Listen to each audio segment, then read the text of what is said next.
सज्जन श्रोते हो, सुप्रभात. मध्ये आपणा सर्वांचे सहर्ष स्वागत. आजच्या निरूपणाचं शीर्षक आहे ब्रह्मभाव हेची आत्म्याचे वैभव. आत्मा हा सगळीकडे पसरून बृहत म्हणजे सर्वत्र भरून उरणारा असा आत्मा असतो, किंवा अशी ही ब्रह्मचेतना जी सर्वव्याप्त आहे, ती ब्रह्मचेतना हेच आत्म्याचं वैभव आहे. अशा अर्थी ब्रह्मभाव हेची आत्म्याचे वैभव असं आजच्या निरूपणाचं शीर्षक आहे. आता संस्कृत सुभाषित नीट ऐका. अनुभूतीम विना राम खंडा देणार अनुभूयते, अनुभूतीम विना रूपम नात्म मनश्चा अनुभूयते. म्हणजे खडीसाखरेची गोडी विना सेवन ना समजू शके, तद्वत आत्म परमार्थ ज्ञान स्वानुभवा विण शक्यते नसे. सरळ व स्पष्ट अर्थ आहे या वचनाचा. खडीसाखर खाल्ल्या वाचून जशी तिची गोडी माधुर्य ती न खाणाऱ्याला समजणे अशक्य, तद्वत आत्म्याच्या परमार्थ ज्ञानाची महती विना आत्मसाक्षात्कार कुणाला कधीच करणे अशक्य आहे. यासाठी मेघवृष्टी ग्रंथातील ब्रह्मभाव हेची आत्म्याचे वैभव हे काव्य, जे दिनांक 22/1/2004 रोजी स्फुरले आहे आणि मेघवृष्टीमध्ये पान 68, 69, 70 या 3 पानावर ज्याचा समावेश आहे, ते काव्य आपण प्रथम अर्थ सांगून नंतर श्रवण करणार आहोत. आणि याच्या पुष्ट्यर्थ अजून एक परमहंस स्वामी स्वरूपानंद यांच्या अभंग गाथेतील 98 क्रमांकाचा अभंग सुद्धा आपण पाहणार आहोत. तेव्हा ब्रह्मभाव हेची आत्म्याचे वैभव हे जे काव्य आहे मेघवृष्टीमध्ये पान 68, 69, 70 वरती, तेच काव्य आपणा सर्वांच्या माहितीसाठी सांगतो. आत्मोपनिषद या ग्रंथात न मन पाद म्हणजे मनाचं न मन किंवा मनाचं अमन, मन नष्ट कसं व्हावं हा सांगणार जो अध्याय आहे आत्मोपनिषद मध्ये न मन पाद या अध्यायात पान 66 ते 68 वरती या काव्याचा समावेश आहे. ज्यांच्याजवळ मेघवृष्टी असेल त्यांना हे काव्य त्यांच्याजवळ असलेल्या आत्मोपनिषद ग्रंथात पान 66 ते 68 वरती पाहायला मिळेल. तर ब्रह्मभाव हेची आत्म्याचे वैभव सर्वत्र भरून व्यापकतेने चैतन्य असणे हीच ब्रह्मचेतना जी सर्वत्र पसरलेली आहे. तर हा ब्रह्मचेतनेचा सर्वत्र पसरलेला भाव असणे पण हेच आत्म्याचं वैभव आहे, असा त्याचा सर्वसाधारण अर्थ आहे. अर्थात हे काव्य जे आपल्याला म्हटलेलं आहे, हे काव्य ध्यानावस्थेमध्ये 22/1/2004 ला स्फुरलेलं आहे. आणि अदृष्टामध्ये म्हणजे जेव्हा जेव्हा अशी काव्य स्फुरत तेव्हा तेव्हा या वेड्या नारायणाने त्या आदिनारायणाला प्रार्थना केलेली आहे की बाबा रे, तू जे मला ज्ञान देशील ते अर्थासहित दे. अर्थ न समजता जर काही तू मला दिलंस तर जे मलाच कळलं नाही ते लोकांना देण्यात काहीच हशील नाही. अशा अर्थी सुरुवातीला ध्यानामध्ये हे काव्य उद्भवलं, लगेच त्याचा अर्थ उद्भवला आणि दुसऱ्या दिवशी पहाटे उठल्यानंतर किंवा संबंधित रात्र सरल्यानंतर दुसऱ्या दिवशी सकाळी हे काव्य लिहिलं गेलं. ज्या अर्थी हे काव्य 12/1/2004 आहे त्या अर्थी ज्या अर्थी हे काव्य 22/1/2004 सालचं आहे त्या अर्थी 21/1/2004 च्या मध्यरात्री हे स्फुरलेलं आहे असा त्याचा स्पष्ट अर्थ आहे. आणि 22 ला उठल्यानंतर ते लिहिलं गेलं आहे. तर आता ब्रह्मभाव हेची आत्म्याचे वैभव पद्य पाहण्या अगोदर ही जी 11 कडवी आहेत त्याचा सारांशाने अर्थ पाहूया. हात, पाय, वाणी, गुद आणि उपस्थ ही 5 कर्मेंद्रिये आणि त्वचा, नेत्र, जिव्हा, कान व नाक ही 5 ज्ञानेंद्रिय मिळून सारी दशेंद्रिये 11व्या इंद्रियाच्या, 11वं इंद्रिय कुठलं म्हणजे मनाच्या अधीन असतात. हे 11वे अंतःकरण रूपी इंद्रिय अत्यंत गूढ असून त्यात श्रुती, स्मृती, संकल्प, विकल्प यांचा खेळ चालू असतो. मात्र दशेंद्रिये ज्या 11व्या मन किंवा अंतःकरणात विसर्जित होतात त्या अंतःकरणाचा लगाम जर स्वच्या म्हणजे आत्म्याच्या अधीन असेल तर काय गंमत होते ते पहा. ही 11 इंद्रिये स्वच्या म्हणजे आत्म्याच्या किंवा ब्रह्मचेतनेच्या अधीन असतील किंवा ब्रह्मचेतनेच्या पूर्ण ताब्यात असतील तर त्या 11ही इंद्रियांची हालचाल, चलन वलन, त्यांची वटवट आपोआप शांत होते आणि मनाचे न मन किंवा अमन बनते, म्हणजे मन परिपूर्ण शांत बनते. अशा न मनात किंवा अमनी अवस्थेत 11ही इंद्रियांची म्हणजे पंच ज्ञानेंद्रिय आणि पंच कर्मेंद्रिय ही 10 इंद्रिये आणि मन हे 11वं इंद्रिय मिळून ही 11ही इंद्रिये स्वच्या अधीन असली की या नमनी अवस्थेत, म्हणजे पूर्वी जे मन होतं ते आता नमन झालं, पूर्वी जे मन होतं ते आता अमन झालं. म्हणजे पंच ज्ञानेंद्रिय आणि पंच कर्मेंद्रिये आणि मन जे आत्म्याच्या स्वाधीन आहे, अशा वेळेला पंच ज्ञानेंद्रिय पंच कर्मेंद्रिय आणि मनाचे अमन झाल्यामुळे मनच शांत झाले आणि उर्वरित 10 इंद्रियही शांत झाली. सारांश, पंच ज्ञानेंद्रिय पंच कर्मेंद्रिय आणि मन जेव्हा आत्म्याच्या अधीन असतात तेव्हा 11च्या 11 इंद्रियांची वटवट पूर्णपणे थांबते. जलाशयाचे पाणी अतीव शांत व्हावे तशी या मनाची अवस्था परमशांत होते. स्वाधीन इंद्रिये निर्मळ होतात, म्हणजे आत्म्याच्या अधीन, आत्म्याच्या ताब्यात आलेली इंद्रिये निर्मळ होतात. याचा अर्थ प्रथम मनातील सर्व साठवण नष्ट होते, मन परमशांत होते आणि जेव्हा मनच परमशांत झाले तेव्हा बुद्धी सुद्धा चालवली जात नाही. मन शांत, बुद्धी शांत आणि त्या कारणाने पंच ज्ञानेंद्रिय आणि पंच कर्मेंद्रिय ही सुद्धा त्यांच्या त्यांच्या जागी परमशांत बनतात. अशा तऱ्हेने पंच ज्ञानेंद्रिय पंच कर्मेंद्रिय 11व्या मनाचं जेव्हा आत्म्याच्या प्रभावामुळे नमन होतं तेव्हा पंच ज्ञानेंद्रिय पंच कर्मेंद्रिय मनाचे अमन झाले त्या स्थितीत जातात आणि सर्व 5+5+1 म्हणजे मन ही 11च्या 11 इंद्रिये शांत निर्मळ होतात आणि अशा वेळेला या सर्व इंद्रियातील इनपुट जे काही आतमध्ये असतं ते नष्ट होऊन ही सर्व इंद्रिय लखलखीत कोऱ्या आरशासारखी बनतात. अशी ही शुद्ध झालेली शांत झालेली 11 इंद्रिये की जी आता स्वच्या अधीन आहेत. तर आता ही पंच ज्ञानेंद्रिय कर्मेंद्रिय आणि मन ज्याचं आता मन झालं, अशी ही 11च्या 11 शुद्ध शांत निवांत झालेली इंद्रिये स्वच्या म्हणजे ब्रह्मचेतनेच्या आत्म्याच्या अधीन आहेत.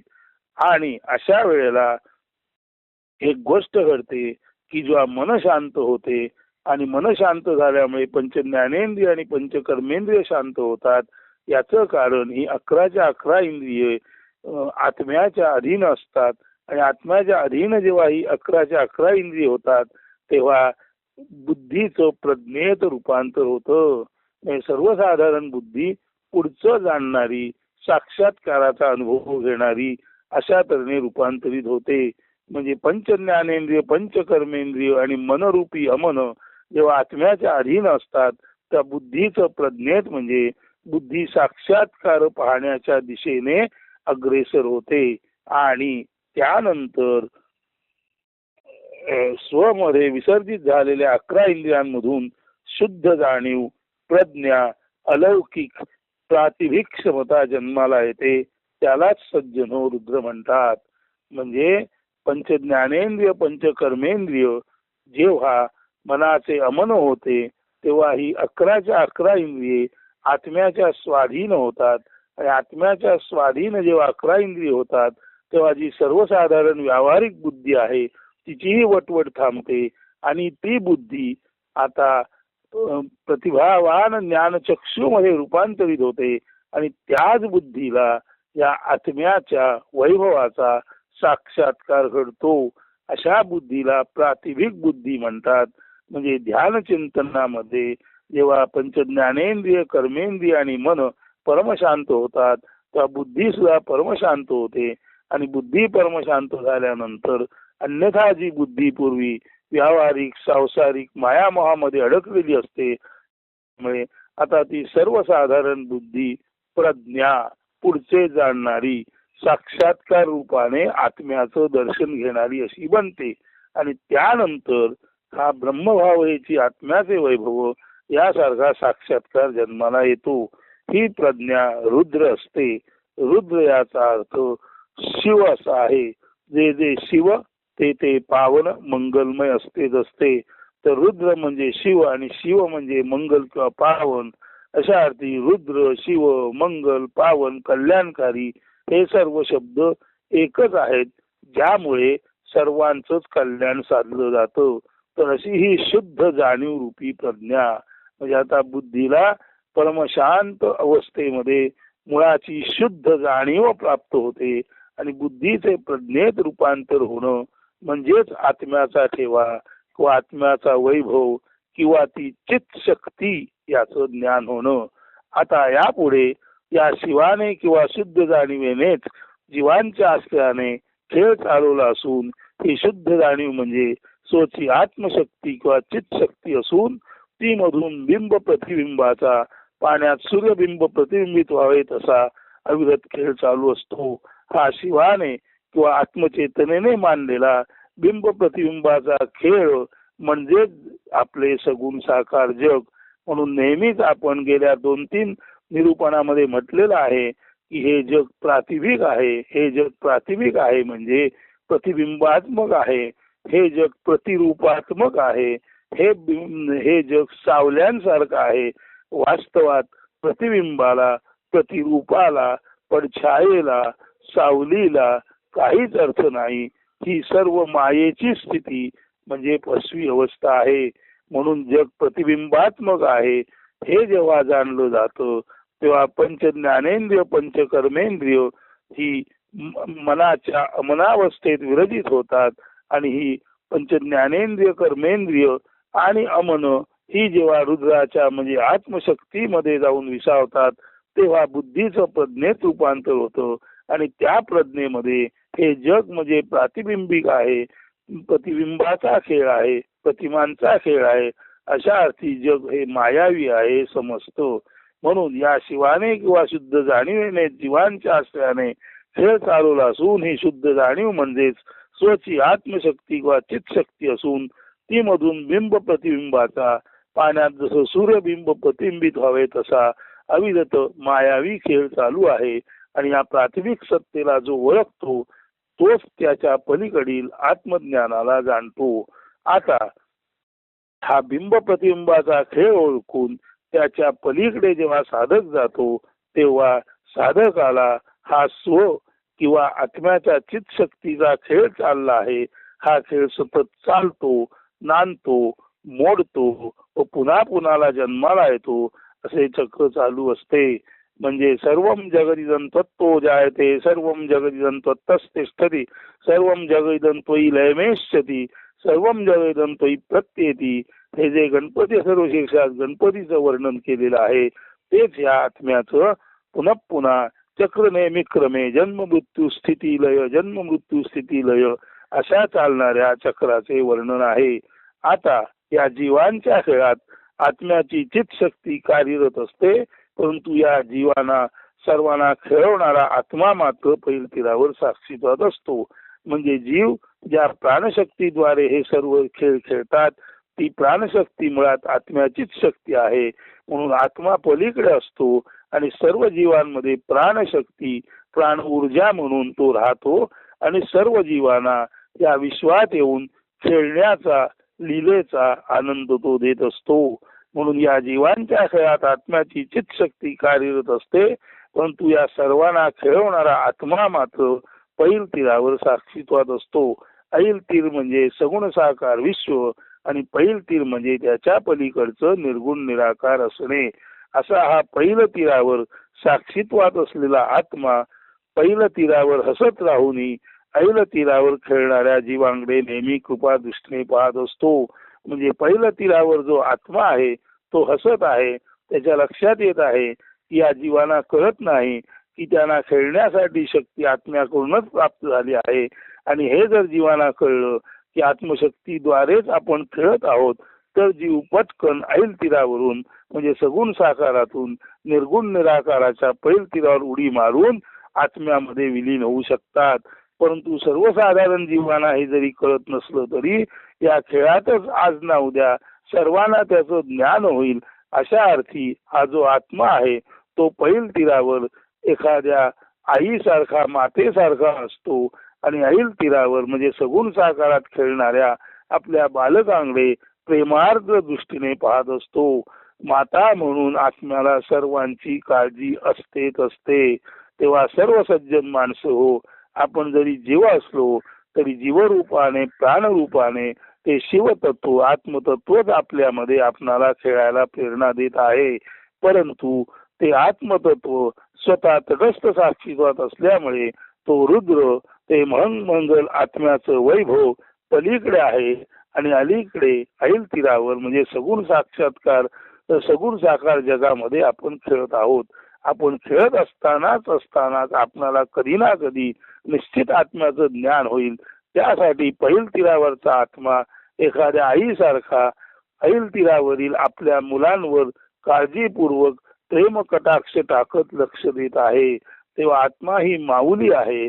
आत्मतत्व हे मातेचं तत्व आहे. त्या मातेला सर्वच जीवांची काळजी आहे. म्हणूनच म्हणतात देव सर्वांशी सारखाच प्रेमळ असतो. आत्मा सर्वांनाच सारखंच प्रेम देत असतो आणि आत्म्याचं सर्वांना सारखं मिळणारं प्रेम हेच ते खऱ्या अर्थाने ब्रह्मभाव सर्वत्र पसरलेलं आत्म्याचं वैभव आहे. तर असा हा पैल तीरावर साक्षीत्वात असलेला आत्मा पैल तीरावर हसत राहून म्हणजे तो आपल्या जीवांची थोडीशी गंमत पाहत असतो. मात्र ती गंमत पाहताना सुद्धा त्याला निश्चित वाटतं की हे सगुण साकारात खेळणारे जीव त्यांना कधी ना कधी निर्गुण निराकारात असलेल्या त्या मातेचं त्या आत्म्याचं दर्शन व्हावं, त्याचं स्पष्ट महत्व लक्षात यावं. म्हणून त्याचं असणं हे स्मितहास्य आहे. ते मृदू मुलायम आणि निर्मळ हास्य आहे. अशा अर्थी हा पैल तीरावर साक्षीत्वात असलेला आत्मा पैल तीरावर हसत राहून ऐल तीरावर खेळणाऱ्या जीवांकडे नेहमी कृपा दृष्टीने पाहत असतो. स्व म्हणजेच आत्मा किंवा ब्रह्मचेतना जी सर्व जीवात चित शक्ती रूपे चैतन्य शक्ती म्हणून प्राणशक्ती म्हणून राहिली आहे. आणि त्याच प्राणशक्तीकडे नीट पाहिलं गेलं तर तीच प्राणशक्ती पुढे स्वसंवेद्य आत्मशक्ती म्हणजे आत्म्याचा साक्षात्कार घडवणारी ज्ञानशक्तीमध्ये म्हणून रूपांतरित होते. स्व म्हणजेच आत्मा सर्व जीवात चित शक्ती रूपे राहिला तरीही असा तो सर्वात चित शक्ती रूपे एकत्वाने राहूनही प्रत्यक्षात तो स्व म्हणजे स्वतःतच असतो. म्हणजे आत्मा आपलं एकत्व न सोडता आपल्या आत्म्याचं वैभव प्राणशक्ती रूपे सर्व प्राण्यांमध्ये प्रदान करतो आणि तीच प्राणशक्ती पुढे समजूतदारपणा ज्ञानशक्ती म्हणून जेव्हा विकसित होते तेव्हा सुसंवेद्य आत्मशक्ती म्हणून या जीवांना शिवाचं म्हणजे सर्वसाधारण खेळगड्यांना आपणाला खेळवणाऱ्या मालकाचं स्वचं आत्म्याचं ज्ञान प्राप्त करून देते. आत्मा आत्मतत्वाने पूर्णपणे वेगळा असतो, मात्र चित्तत्वाने चैतन्य म्हणून प्राणशक्ती म्हणून तो सर्वात सारखाच आणि एकत्वाने असतो. म्हणजे आत्मा त्याचा तो वेगळा असला तरी आत्मा सर्व जीवांना जीवशक्ती प्राणशक्ती जी पुढे जाऊन सुसंवेद्य आत्मशक्ती म्हणून रूपांतरित होते ती सर्वांना ती अत्यंत सारख्या भावाने आणि अत्यंत आवश्यक तेवढी समत्वानेच देत असतो. तर असा हा चित भावाने सर्वात असणारा आणि आत्मभावाने आत्म्यातच सर्व सामावून घेतलेला मिटून घेतलेला एक भाव म्हणजेच ब्रह्मभाव असून हेच आत्मवैभव होय. हेच ते सर्वस्व म्हणजे चैतन्य रूपाने सर्वात असून सुद्धा बृहत रूपाने जो एक म्हणून आत्मा म्हणून सर्वा पलीकडे म्हणजे अव्यक्तामध्ये आहे किंवा निर्गुण निराकारात आहे. तोच अव्यक्तातील निर्गुण निराकारातील ब्रह्मभाव म्हणून एकच असलेला जो आहे तो सगुण साकारात जीवभाव म्हणून अनेक झाल्यासारखा दिसतो, मात्र वास्तवात तो एक आणि एकच असतो. तर हे आत्मचैतन्य सर्व जीवामध्ये प्राणशक्ती म्हणून खेळायला त्यांना परवानगी देतो जेव्हा जीव जन्माला येतात तेव्हा. आणि त्या खेळता खेळता जर कोणी या प्राणशक्तीकडे नीट अवधानपूर्वक पाहिलं तर त्याच्या मनाचं अमन होतं, त्याच्या बुद्धीचं प्रज्ञेत रूपांतर होतं आणि हीच प्राणशक्ती स्वसंवेद्य आत्मरूप स्वतःच स्वतःला जाणणारे जे आत्मरूप आहे त्या आत्मज्ञानाचा साक्षात्कार याच प्राणशक्तीच्या सुसंवेद्य आत्मशक्ती म्हणून रूपांतरित होण्यातून माणसाला कळतो. आणि तेव्हा जीवाच्या लक्षात येतं अरे आपण या नाट्यमंचावर खेळत असलो तरी ही आपली भाड्याची जागा आहे. आपलं मूळ घर मॅट्रिक्स गर्भाशय तेच आहे जे निर्गुण निराकार अव्यक्त आहे. आणि तिथे मात्र एकदा हे का कळलं की माणूस अति वेगाने या जीवनाच्या पलीकडे म्हणजे आपल्या मूळ स्थानाकडे जाऊ लागतो. आणि हे जे मूळ स्थानाकडे जाण्याची जी गती आहे ज्ञान आहे तेच ब्रह्मभाव म्हणजे विश्व सर्वत्र व्यापून राहिलेलं आत्मचैतन्य जे एकमेव द्वितीय आहे त्याचा तो भाव आहे, त्याचं ते ज्ञान आहे. आणि असा ब्रह्मभाव हेच आत्म्याचं वैभव आहे. म्हणून जेव्हा आत्म्याची अनुभूती येते तेव्हा आत्म्याचे वैभव कळते. खडीसाखर खाणाऱ्याला खडीसाखरेची गोडी कळते. तसंच आत्म्याला जो जाणतो त्याला आत्म्याचं वैभव कळतं. असा याचा जो पहिल्या सुभाषितात अर्थ सांगितलेला आहे तो अर्थ या 11 कडव्यातून गद्य रूपाने सांगितला. आता पद्य रूपाकडे नीट लक्षपूर्वक श्रवण करा. तर आता पद्य वाचतो. ब्रह्मभावयेची आत्म्याचे वैभव. पंचकर्मेंद्रिये पंचज्ञानेंद्रिये दशेंद्रिये सारी एकादशाधीन एकादश गूढ नाव अंतःकरण त्याचा जरी राहे स्वाधीन लगाम तेव्हा साधतसे मनाचे नमन नमनात विरजे एकादश चलन एकादशी शुद्ध प्रज्ञारूपी जाण द्वादश तो रुद्र जाणावा सुजन रुद्र हाची शिव शिव ते मंगल मंगल कल्याण आत्म्याचे निधान जीवरूपी शिव पीडे तर मला बिंब प्रतिबिंब खेळ मांडी येला. तात्विक सत्तेचा इथे उल्लेख आहे. खेळ चालतसे खेळ नांदतसे खेळ मोडतसे पुन्हा दिसतसे खेळात असती जीव खेळ गडी खेळविता आत्मा परी पैल तडी असे पैल तीरी हसे पैल तीरी कृपा दृष्टी पाहे जीवा ऐल तीरी स्वतोची आत्मा सर्वात एकत्वी सर्वात राहुनी स्वत्वी एकत्वी ऐसा एक भाव तोची ब्रह्मभाव ब्रह्मभाव हेची आत्म्याचे वैभव. तर ऐसा एक भाव तोची ब्रह्मभाव ब्रह्मभाव हेची आत्म्याचे वैभव. तर ब्रह्मभाव जेव्हा माणसाला साक्षात्काराने कळतो तेव्हाच त्याला आत्म्याचा साक्षात्कार पूर्णपणे कळतो. जसं खडीसाखर खाणाऱ्याला खडीसाखरेची गोडी कळते तसं आत्मसाक्षात्कार झालेल्या माणसाला ब्रह्मभाव हेचीच आत्म्याचे वैभव त्याचे ज्ञान होते.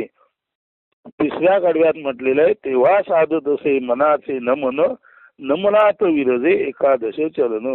म्हणजे जेव्हा मनाचं अमन होतं मन परमशांत होतं तेव्हा हे मन म्हणजे जे 11 इंद्रिय आहे त्यामध्ये पंच ज्ञानेंद्रिय आणि पंच कर्मेंद्रिय मिळून 10 इंद्रिय या मनाच्या अमनी अवस्थेत जातात. आणि पंच ज्ञानेंद्रिय पंच कर्मेंद्रिय आणि मन ही 11च्या 11 इंद्रिये एकादश म्हणजे 11व्या स्थितीत विरजली जातात म्हणजे निर्मळ होतात. म्हणजे मनाचं जेव्हा अमन होतं तेव्हा पंच ज्ञानेंद्रिय पंच कर्मेंद्रिय आणि मनाची अमनावस्था हे मिळून एक परिपूर्ण अमन परमशांत स्थिती तयार होते. सारांश मनाचे अमन किंवा न मन परमशांत मन झाल्याखेरीज पंच ज्ञानेंद्रिय आणि पंच कर्मेंद्रिय आणि मन या 11च्या 11 इंद्रियांची विशुद्धी होऊ शकत नाही. म्हणून मनाचे अमन झाले की त्या अमनावस्थेत 11च्या 11 इंद्रियांचं विरजणे होते म्हणजे 11च्या 11 इंद्रिय निर्मळ होतात ज्याला सर्वसाधारणपणे आपण चित्तशुद्धी म्हणतो. तर ब्रह्मभाव याची आत्म्याचे वैभव हे जे आपण सांगितलं तीच गोष्ट संजीवनी गाथेमध्ये परमहंस श्री स्वामी स्वरूपानंदांच्या अभंगात आलेली आहे. आता जेव्हा आपण ब्रह्मभावनेची आत्म्याचे वैभव हे नीट समजून घेतलं तेव्हा अभंग समजायला अतिशय सोपा आहे. आता स्वामी काय म्हणतात 88 क्रमांकाच्या अभंगामध्ये त्यांच्या संजीवनी गाथेमध्ये ते पहा. परमहंस श्री स्वामी स्वरूपानंदांना वंदन करून हा क्रमांक 88 चा संजीवनी गाथेतील अभंग आपणा समोर मांडत आहे. माझे मज पाशी सापडले धन आनंदले मन आत्मरंगी सोडविला मज नित्य नवी ओढी सेवितो आवडी ब्रह्मरस सन्निध ते परी होते दुरावले गुरु कृपा बळे अंग बले प्राणाचा प्रणव मनाचे उन्मन होता समाधान स्वामी म्हणे. आता जे आपण या मोठ्या आपल्या पहिल्या काव्यात म्हटलेलं आहे ब्रह्मभाव याची आत्म्याचे वैभव तेच इथे छोटे गाणी पद्धतीने सांगितलेलं आहे. माझे मजपाशी सापडले धन आनंदले मन आत्मरंगी. म्हणजे प्रत्येकाचे स्वधन आत्मधन प्रत्येकापाशी आहे. ते जोपर्यंत सापडत नाही तोपर्यंत त्या आत्मधनाच्या रंगामध्ये आपलं मन गुंतून जात नाही. आणि एकदा का ते आत्मधन सापडलं की सोडवेना मज नित्य नवी गोडी सेवितो आवडी ब्रह्मरसो. एकदा का पंचज्ञानेंद्रिय आणि पंचकर्मेंद्रिय ही मनाच्या मनावस्थेमध्ये विरजित झाली. पंचज्ञानेंद्रिय आणि पंचकर्मेंद्रिय आणि अमन मिळून संपूर्ण एक 11च्या 11 म्हणजे अंतःकरण हे खोल आतील इंद्रिय म्हणून अंतःकरण ज्यात मन बुद्धी चित्त अहंकार असे 4 भाग येतात. अंतःकरण रूपी खऱ्या अर्थाने 4 पाकळ्याचं ज्याला सर्वसाधारण आपण चित्त किंवा मन म्हणतो ते मन आणि पंचज्ञानेंद्रिय आणि पंचकर्मेंद्रिय जेव्हा मनाचं अमन होतं तेव्हा 11 इंद्रिय परमशांत होतात. आणि 11च्या 11 इंद्रिय संसारातून जगव्यवहारातून बाहेर पडली की ती कोरी झालेली विशुद्ध इंद्रिय जेव्हा आपणाला त्यांच्या मूळ स्थितीत प्राप्त होतात तेव्हाच खऱ्या अर्थाने सोडवेना मज नित्य नवी गोडी सेवितो आवडी ब्रह्मरस. म्हणजे रोज निशिदिनीचं निरूपण आपल्याला पाठवलं जातं आणि दिवसभर चिंतन चालू असतं. हो तुम्ही केवळ आणि केवळ मनाच्या मनावस्थेत म्हणजे शुद्ध कोरे मन कसं राहील त्याच्या दिशेने जर प्रयत्नपूर्वक साधना केलीत म्हणजे निरपेक्ष प्राणावरती जर निरपेक्ष भावाने मन केंद्रित केलेत तर आपले मन निरपेक्ष होईल. मनातील सापेक्षता राहील. मनातील संपूर्ण जे टाकण्यायोग्य ते टाकलं जाईल आणि मनातील सर्व टाकण्यायोग्य टाकलं गेलं की मनामध्ये जी शुद्ध ब्रह्मचेतना असेल तीच ब्रह्मचेतना तुम्हाला ब्रह्मचेतनेचं रहस्य आत्म्याचं रहस्य रोज नव्या नव्या पद्धतीने उलगडून दाखवेल. आणि मग तुमची स्थिती सुद्धा सोडवे नामद नित्य नवी गोडी सेवितो आवडी ब्रह्मरस अशी होईल. आणि हे झाल्यानंतर तिसरं जे कडवं आहे सन्निध ते परी होते दुरावले गुरु कृपा बळे अंग बळे. खरं बघायला गेलं तर आत्मतत्व प्राणशक्ती म्हणून वेगळ्या रूपाने आपल्यातच असते आणि त्या प्राणशक्तीवर नीट लक्ष दिलं की तीच ससंवेद्य आत्मशक्ती म्हणून रूपांतरित होते. हे ज्ञान जेव्हा स्वामींना गुरुनी दिलं तेव्हा स्वामींना लक्षात आलं की हे सर्व माझ्याजवळ होतं परंतु ते मला सापडलं नाही. आणि गुरु कृपा बळे अंगवले म्हणजे गुरुकृपेच्या बळाने गुरुकृपेमुळे अंगवले म्हणजे अंगात आले. म्हणजे ते अंगात होतं पण ते अंगात ते होतं ते नेमकं काय ते गुरुकृपेने त्यांना कळलं. आणि आता ते म्हणतात सन्निध ते परी होते दुरावले. अत्यंत जवळ असून सुद्धा ते मला दूर होतं कारण मी अज्ञानात होतो आणि गुरुकृपेमुळे मला ज्ञान प्राप्त झालं. आणि माझ्यातील आत्मठेवा जो माझ्याजवळ होता जो पूर्वी मला गावत नव्हता तो आता सापडला. आणि असं झाल्यानंतर प्राणाचा प्रणव मनाचे अमन असं झाल्यानंतर हा जो प्राण अपान रूपी किंवा पूरक रेचक अंतरकुंभ बहिर्कुंभ रूपी हा जो प्राणायाम आहे तो प्राणायामच प्राणाचा प्रणव. म्हणजे आता प्रत्येक घेतलेला श्वास, टाकलेला श्वास हा माझ्या नकळत आतल्या आत कोणताही जप न करता, स्वतः काही न बोलता आता हा प्राणायाम सोहम हं सो, सोहम हं सो, सोहम हं सो अशा अजपा पद्धतीने गायला जातो. म्हणजे जेव्हा श्वास सोहम सो या संगीतात अनायसे रममान होतो आणि त्याचं ज्ञान जेव्हा साधकाला होतं तेव्हाच साधक म्हणतो प्राणाचा प्रणव. माझ्या प्राणशक्तीचं ओंकार रूपी आत्म्यामध्ये रूपांतर झालं आणि मनाचे उन्मन झालं आणि माझं नेहमीच मन या संसारातून बाहेर पडून उन्मन झालं.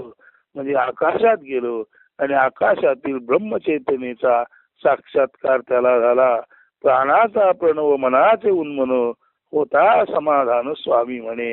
आणि असं झाल्यानंतर स्वामी म्हणतात समाधान. मी आता कायमस्वरूपी समत्वाच्या अधीन आहे आणि जो समत्वाच्या अधीन झाला त्याला ब्रह्माचे, त्याच्या चेतनेचे समत्वाधीन असणे, समत्वामध्ये असणे, समत्वाने वागणे आणि सर्वाकडे अभेद दृष्टीने पाहणे हे ज्ञान प्राप्त होते.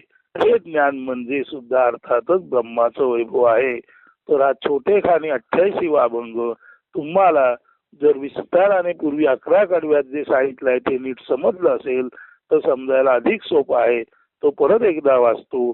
माझे मज पाशी सापडले धन, आनंदले मन आत्मरंगी, सोडवे ना मज नित्य नवी गोडी, सेवितो आवडी ब्रह्मरस, सन्निधते परी होते दुरावले, गुरु कृपा बळे अंगवले, प्राणाचा प्रणव मनाचे मन होता समाधान स्वामी म्हणे.